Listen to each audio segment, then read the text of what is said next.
Darkness will be unleashed. Demonty Colony 2.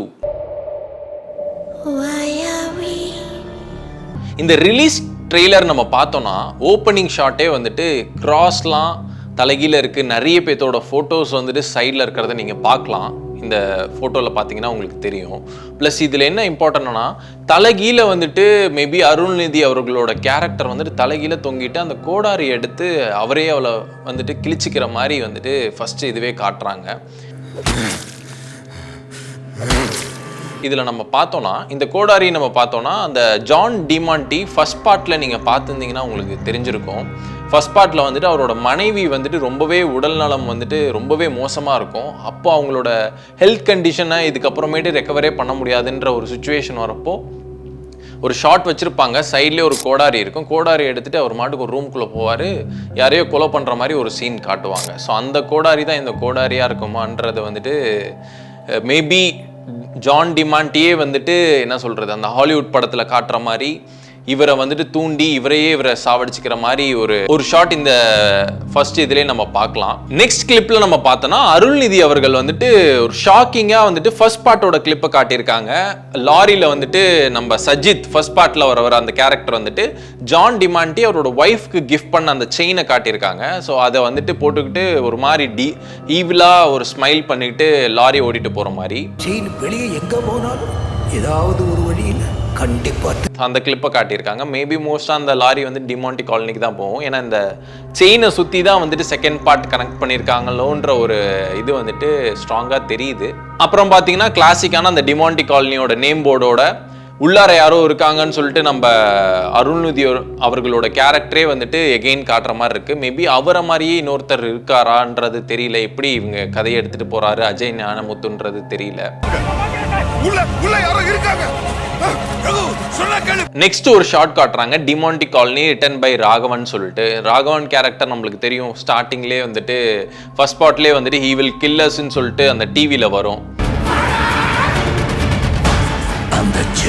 அப்புறம் இந்த shot நீங்க பாத்தீங்கன்னா மீனாட்சி கோவிந்தராஜன் அவங்க பாத்தீங்கன்னா இந்த பிரைல் ஆல்பாபெட்னு சொல்லப்படுற இந்த பிளைண்டான பீப்புளுக்கும் பார்ஷியலி சைட்டட் பீப்புளுக்கும் வந்துட்டு ரீட் பண்ணி ரைட் பண்ணுறதுக்காக ஒரு எழுதப்பட்ட ஒரு ஆல்ஃபாபெட் தான் இந்த பிரைல் ஆல்ஃபாபெட். இந்த ஃபோட்டோ இந்த வீடியோ பார்த்தீங்கன்னா உங்களுக்கு புரியும். லைக் ஏனா ஒரு டாட், பினா 2 டாட், அந்த மாதிரி டிஃப்ரெண்ட்டாக A to Z இருக்கும். ஸோ இதை வந்துட்டு ஏதோ ஒரு பழைய புக்கை வச்சுட்டு இவங்க டீகோட் பண்ணுற மாதிரி இருக்கு. அவங்க டீகோட் பண்ண சுற்றி எல்லாம் ஏதோ ஒரு என்ன சொல்கிறது ஒரு அமானுஷ சக்தி வந்துட்டு பயங்கரமாக அவங்களை டிஸ்டர்ப் பண்ணுற மாதிரி இந்த இதில் காட்டுறாங்க. அப்புறம் இதை சால்வ் பண்ணுறதுக்கு ஒரு சாமியார் கண்டிப்பாக தேவையில்லையா? ஸோ அவங்கள வந்துட்டு இந்த இதில் ரொம்பவே ஸ்ட்ராங்காக காட்டுறாங்க. அப்புறம் ஒரு ஷார்ட்டில் பார்த்தீங்கன்னா வந்துட்டு இந்த சேத்தானிக் சிம்பிள்லாம் போட்டுட்டு லைக் அருள்நிதி இங்கே நிற்கிறாரு. அப்புறம் அவர் அந்த சாமியார் பின்னாடி நிற்கிறாரு. பிரியா பவானி சங்கர் நிற்கிறாங்க. அப்படி திரும்பினா அப்படியே வந்துட்டு குரூப் ஆஃப் என்ன சொல்கிறது ஒரு ஈவில் பீப்புள் மாதிரி ஒரு பிளாக் இதை போட்டுக்கிட்டு கையில் ஒரு லேண்டன் எடுத்துட்டு நடந்துட்டு வர மாதிரி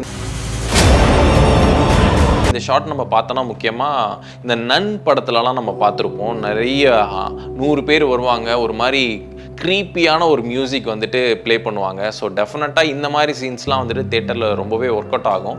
சாம் சிஎஸ் அவர்களோட மியூசிக்கல் வேறு. ப்ளஸ் நிறைய ஃபோட்டோஸ் வந்துட்டு இந்த வாலில் இருக்க ஃபோட்டோஸ்லாம் நம்ம நோட் பண்ணி பார்த்தோன்னா எல்லாத்தோட கண்கள் நிறைய ஆட்கள் அதில் இருக்காங்க. எல்லாத்தோட கண்களையும் யாரோ வந்துட்டு கிழிச்சுட்ட மாதிரியே நிறைய ஃபோட்டோஸில் இருக்குது. மேபி என்னன்றது படம் பார்க்குறப்ப தான் நம்மளுக்கு தெரியும் இது. அப்புறம் ஒரு ஷார்ட்ல பார்த்தோன்னா பசில் மாதிரி இருக்கு. அந்த பசில்குள்ள வந்துட்டு பிரியா பவானி சங்கர் அவர்களும் அருள்நிதி அவர்களும் மாட்டிக்கிற மாதிரி ஒரு ஷாட் இருக்கு. இன்னொரு ஷாட்ல பாத்தீங்கன்னா அருள்நிதி படுத்திருக்காரு. அவரோட கையை ஃபுல்லா லைக் என்ன சொல்றது ஒரு பேஷண்ட் மாதிரி ட்ரெஸ்ஸை மாட்டிட்டு ஒரு படுத்திருக்காரு. பட் அந்த இடத்துலையுமே பயங்கரமான ஒரு ஃபோர்ஸ்ஃபுல்லா ஏதோ ஒரு ஈவில் ஃபோர்ஸ் உள்ளார வந்து அவரை டிஸ்டர்ப் பண்ற மாதிரி ஒரு ஷாட் காட்டியிருந்தாங்க. பார்த்தாலே உங்களுக்கு தெரியும் அது. ஸோ இந்த மாதிரி படம் வந்துட்டு செயினை சுற்றி தான் இருக்கான்றதுன்னு கேட்டோன்னா வந்துட்டு டெஃபினட்டாக அந்த செயினை பற்றின ஒரு விஷயம் இருக்குது. ஏன்னா இந்த செயினை பொறுத்த வரைக்கும் ஃபர்ஸ்ட் பார்ட்டில் நம்ம பார்த்தோன்னா அவங்களோட ஒய்ஃப் ஜான் டிமாண்டி அவங்களோட ஒய்ஃப் வந்துட்டு அவங்களோட கடைசி காலம் வரைக்கும் அவங்க இறக்க போகிற சுச்சுவேஷன் வரைக்கும் கையில் வச்சிருக்கிறதா வந்துட்டு அதில் சொல்லியிருப்பாங்க. ப்ளஸ் அந்த ஃபர்ஸ்ட் பார்ட்லேயே சொல்லியிருப்பாங்க இது வந்துட்டு நிறைய ஆட்களை வச்சு செஞ்ச ஒரு செயின் இது. அதுவும் இல்லாமல் வந்துட்டு அலெக்சாண்ட்ரான்னு சொல்லிட்டு அதை வச்சு பண்ண ஒரு செயின். இது வந்துட்டு எஸ்பெஷலி ரஷ்யாவில் இருக்க ஹுரல் மவுண்டெயின்ஸில் மட்டும்தான் இது கிடைக்குன்ற மாதிரி சொல்லியிருப்பாங்க ஃபர்ஸ்ட் பார்ட்லேயே.